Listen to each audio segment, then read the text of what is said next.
Hello friends, in this video I will be talking about the effect on portfolio risk when the assets are not perfectly correlated.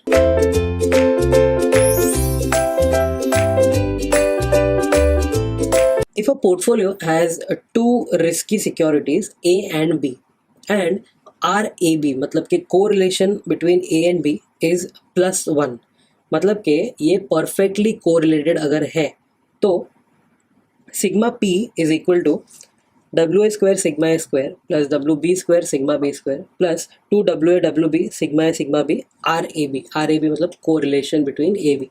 अब question में दिया है correlation between A B is +1, तो अगर ये formula में ये वाला जो पार्ट है लास्ट वाला उसके जगह पे मैं +1 अगर सब्स्टिट्यूट कर दूँ मतलब कि आई एम मल्टीप्लाइंग बाय +1, तो can I say as good as वो इनविजिबल हो जाएगा फॉर्मूला से. तो now we are left with ये फर्स्ट टर्म और ये second term. W A square sigma A square को मैंने W A sigma A whole square कर दिया है. Similarly W B sigma B whole square कर दिया है. और लास्ट वाला जो टर्म है ना W A W B sigma B multiply by 2, अब इसमें ये जो आर ए बी है उसको निकाल दिया है. इफ़ यू रिमेंबर ये बचपन में एक फॉर्मूला पढ़ा था, A square plus B square plus 2ab. क्या होता है ये a plus B the whole square. कहना ऐसे ऐसा ही कुछ तो भी बन रहा है ये फॉर्मूला में. इसको a ले लो, इसको b ले लो, तो ये हो गया 2ab. तो ये जो स्क्वायर वाला फॉर्मेट है a plus B the whole square में उसको डाल सकते हैं. तो now sigma p is W A sigma a plus W B sigma b the whole square मतलब a plus B the whole square. अब ये जो रूट है ये रूट को कैंसिल करो ये स्क्वायर के साथ, स्क्वायर का साइन और रूट का साइन कैंसिल हो गया. तो I get the answer as standard deviation of portfolio sigma P सीधा सीधा is equal to W A sigma A plus W B sigma B. Finish. Now remember इसमें root नहीं है. नॉर्मली आप स्टैंडर्ड डिविएशन के लिए स्क्वायर रूट करते हो बट यहाँ पे वो रूट कैंसिल हो चुका है ऑलरेडी. तो डोंट गेट कंफ्यूज. एग्जाम में अभी आपने रूट करके आंसर निकाला होता तो भी आपको वो एमसीक्यू में दिखता ऑप्शन ए में. तो डोंट गेट कंफ्यूज, ये वाले फॉर्मूला में रूट नहीं है because this is a shortcut.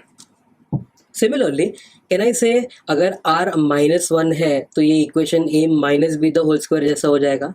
Yes. If a portfolio has two risky securities A and B and RAB is -1 negative मतलब के perfectly negative correlation, तो sigma P will be WA sigma A minus WB sigma B. Similar logic. If A and B are not perfectly correlated, then original formula of sigma P from previous learning outcome statement can be used. जो अभी बड़ा वाला formula आपने देखा वही आपको use करना है अगर कोरिलेशन +1 या -1 नहीं है. मतलब कि +1 -1 है तो you have one shortcut, otherwise you have to use that formula only. Always remember that lower the correlation safer is the portfolio. Lower the correlation safer is the portfolio. क्यों? इफ़ यू रिमेंबर जो बड़ा सा formula है उसमें and में आप correlation से कुछ मल्टीप्लाई करते हो, 2WA WB सिग्मा ए सिग्मा बी कोरिलेशन. तो वो जो टर्म है कोरिलेशन का अगर वो ज़्यादा है तो sigma P will be more, अगर वो कम है तो sigma P will be less. मतलब अगर दो एसेट में कोरिलेशन कम है तो इट इज़ नॉट नेसेसरी कि एक एसेट में लॉस आएगा तो दूसरे में भी लॉस आएगा. So it is a diversification benefit. If RAB is low then sigma P is low, therefore there is diversification benefit. मतलब अगर इक्वेशन फॉर्मेट में पूछो अगर R कम है तो सिग्मा P कम है और डाइवर्सिफिकेशन बेनिफिट ज़्यादा है. Let's try to prove it. Now this proof is not related to your MCQs or any of the exam questions, but if you want to see you can just prove this. Proof: consider a portfolio with two stocks A and B with equal weights. मतलब WA WB हो गया 0.5 0.5, RA 10%, RB 20%, sigma A 5 and sigma B 9%. You have to find sigma P. Simple. But तीन case दिए हैं when RAB is 1, RAB is 0.6, RAB is -0.3. तो तीनों case में correlation अलग है, तो तीनों के आंसर अलग आएंगे, but you should be able to conclude even without solving. अपने को पता है ये जो +1 है ना, इसके लिए आप एक शॉर्टकट यूज़ करोगे। कौन सा शॉर्टकट?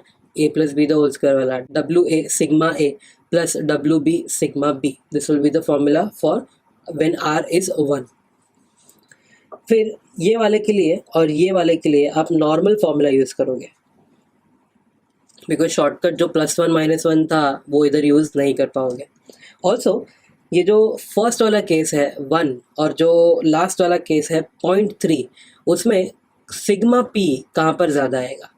सो ऑफकोर्स अपना रूल क्या है? Lower the correlation lower will be the sigma p। तो फर्स्ट वाले में सबसे ज़्यादा आएगा हाईएस्ट और थर्ड वाले में lowest. We will prove it. तो ये फॉर्मूला हो गया।